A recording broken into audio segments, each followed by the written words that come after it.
ngayon, asawa ko na ngayon. When I'm looking at you, I'm here and now.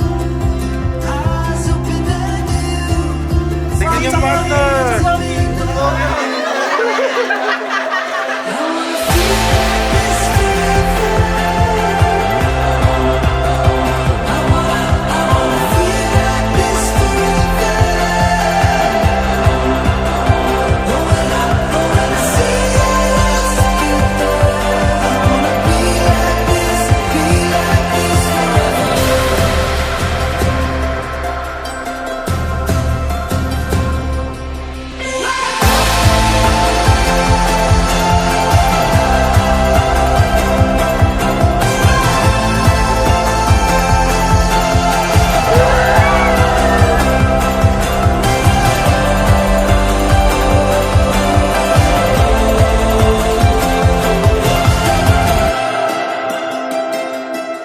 More and Shaira, nandito kayo sa harap ng altar na ito, sa loob ng magandang simbahan na ito, dahil gusto yung ipakita, hindi lang sa mga taong ito na nasa loob ng simbahan, kundi gusto yung ipakita sa Diyos na kayo'y nagmamahal. Like an army standing together, we will rise up. Sinong mag-aakala yung nakachat ko noong 2011 ay magiging asawa ko na ngayon?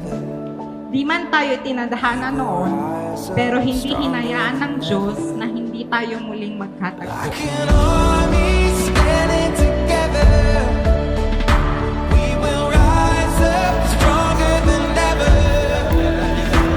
For the bride, Shaira, you take more here present for your lawful husband according to the right of our Holy Mother, the Church. Yes, I do. Gonna be okay, gonna be alright. Yeah, we're gonna be alright. As long as we have each other.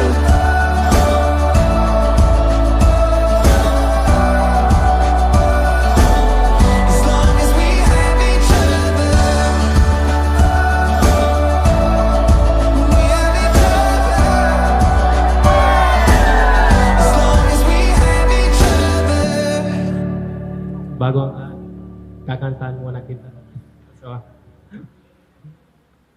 ikaw lamang ang tangi kong iniisip, ang lagi kong panaginip, tayong dalawa ay lagi nagmamahalan. Pangarap ko na kailanman di maglaho Ang pag-ibig ko More, do you take Shaira here present for your lawful wife according to the right of our Holy Mother, the Church? Yes, I do. mawalay sa'yo. Ikaw lamang ang buhay ko.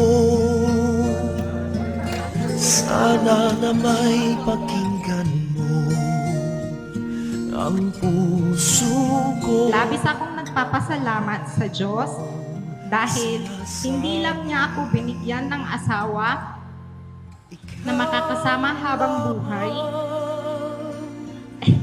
Ang tangi ko kundi binigyan niya ako ng gwapong asawa, lagi laging umuunawa, responsable, marespeto, mabait, tayong magkasama. masipag at higit sa lahat, mapagmahal at may takot sa Diyos. Puso ko'y ibibigay lamang sa'yo. Ito ang aking pangako mula ngayon hanggang magpakailanman. Pinapangako ko na lagi kitang aasikasuhin, pagsisilbihan, rerespetuhin, uunawain, lalo na kapag nasa malayong lugar ka o nakasampa ka. Mamahalin kita, aalagaan, hanggang sa kamatayan. Sana giliw pakinggan mo ang puso mo na mayroong sinasabi. Huwag na huwag niyong kakalimutan ang Diyos sa buhay niyo bilang mag-asawa. Dahil ang Diyos ang sentro ng buhay natin.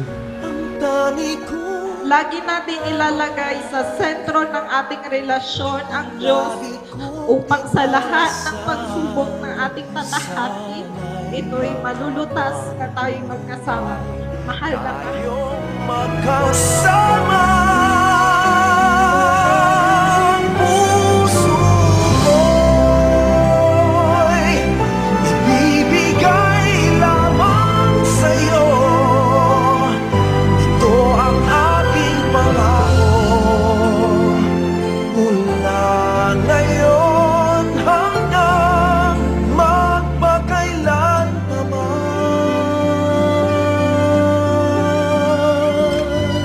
Pinapangako ko na mamahalin kita habang buhay at aalagaan, pagsisilbihan, rirespetuhin hanggang sa dulo ng aking hininga. Mahal na mahal kita, asawa ko.